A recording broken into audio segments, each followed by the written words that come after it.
The life of a concrete mixer driver.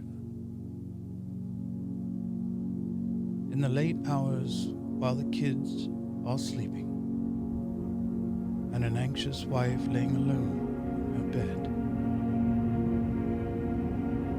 bed, the dedicated father pushes through his struggles to ensure that his community continues its growth. Fulfilling a promise handed down by generations.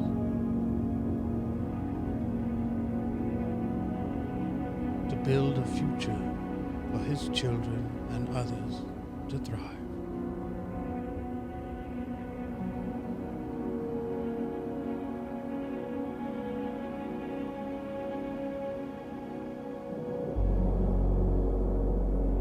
At times, this requires a sacrifice of self that escapes many, one that is to be deeply appreciated,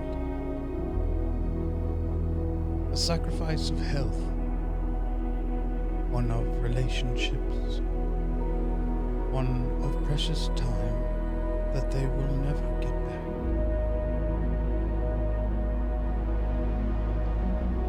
Thank you